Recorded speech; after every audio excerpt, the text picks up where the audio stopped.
smoke billowed from a cell phone shop in Sidon, Lebanon on Wednesday after handheld radios used by Hezbollah detonated across the country's south. Lebanon's health ministry said several people were killed in the latest attack and hundreds were wounded. The death toll from Tuesday's pager explosions rose to 12, including 2 children, with nearly 3,000 injured. At a funeral for 4 of those killed by the exploding pagers, Hezbollah official Heshem Saifuddin promised a response. This aggression inevitably has its own punishment. It has its own retribution. This punishment will come, God willing. We will not talk much, as tomorrow the talk will be for the master of the resistance. Hezbollah said on Wednesday it had attacked Israeli artillery positions with rockets in its first strike at its arch foe since the pager blasts. A senior Lebanese security source said the explosives were planted months earlier by Israel's spy agency, Mossad. Israel's military has declined to comment on the blasts. It's imperative that all parties refrain from any actions that could escalate the conflict. U.S. Secretary of State Antony Blinken, in Cairo to advance efforts to secure a ceasefire in Gaza, said the detonations in Lebanon threatened to derail diplomatic efforts in the Middle East. Later, UN Secretary General Antonio Guterres said the incidents risked a dramatic escalation in the region. Because obviously, the logic of making all these devices explode is to do it as a preemptive strike before a major military operation. A security source said the handheld radios were purchased by Hezbollah 5 months ago, around the same time the group bought the pagers. 2 sources familiar with the group's operations told Reuters its fighters began using pagers, hoping to evade Israeli tracking.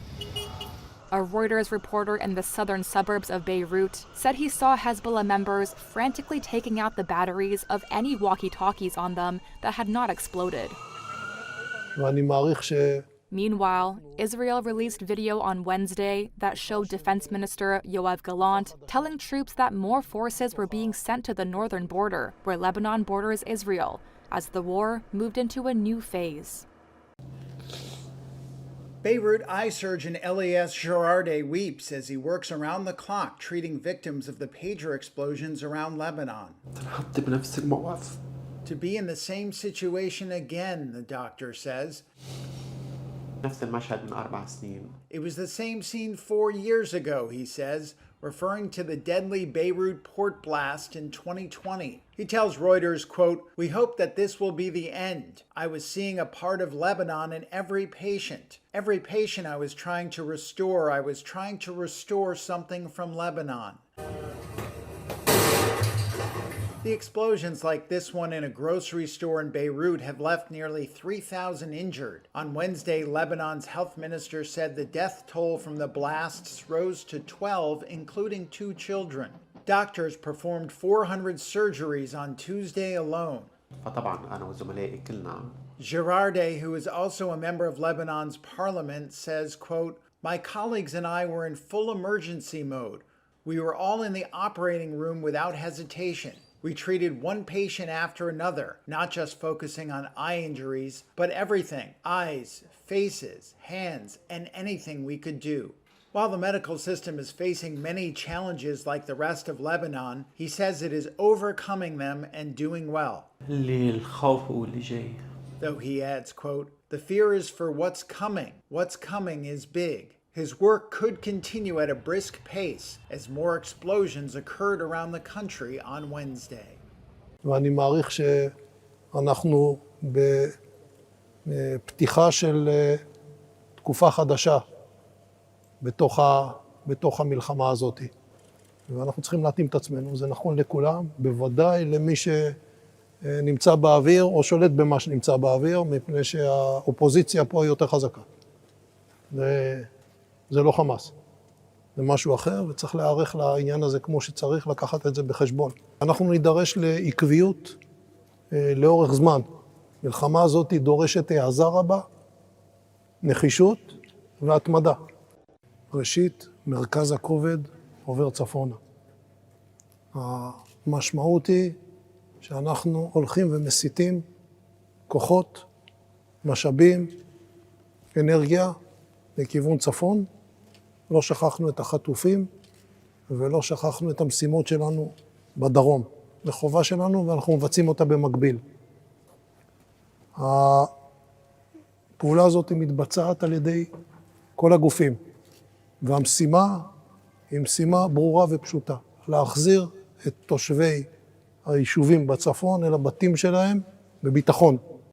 אני חושב שכאשר אתם מסתכלים על תמונת המצב, צה"ל מביא הישגים מצוינים, יחד עם שב"כ, יחד עם מוסד, על כל הגופים ועל כל המסגרות, והתוצאות הן תוצאות מאוד מרשימות. אנחנו יודעים את החשיבות הרבה שיש בעת הזאת לבצע את הדברים בשיתוף פעולה הדוק. זה קורה קודם כל בין כל השחקנים בתוך צה"ל, יחד עם הארגונים האחרים, וגם ברובד של המפקדים הבכירים ביותר. יש תיאום מלא במערכת ואחדות בקשר להשגת המשימות. ראש הממשלה, הרמטכ"ל, ראש השב"כ, ראש המוסד ושר הביטחון, כל מה שהם מייצגים, הכל בצורה משותפת, מוקדש למטרה אחת, להחזיר את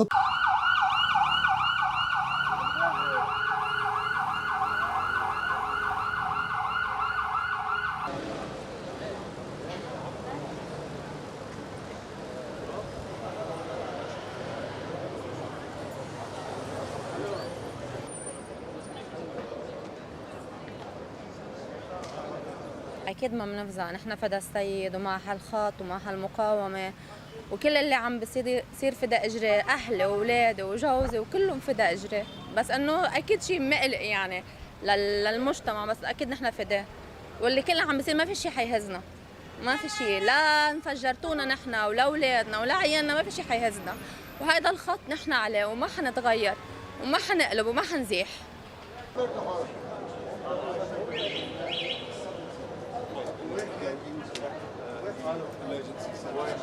حتى اللحظة الواضح أن يعني الأجهزة سواء البارحة البيجر أو الأجهزة اللاسلكية اليوم هي موجودة بيد وحدات إدارية ذات طابع لوجستي أو خدماتي، وهذا بالتأكيد له تداعيات إنسانية أخلاقية، وبالتأكيد يعني الموضوع العسكري يعني موضوع مختلف تماماً.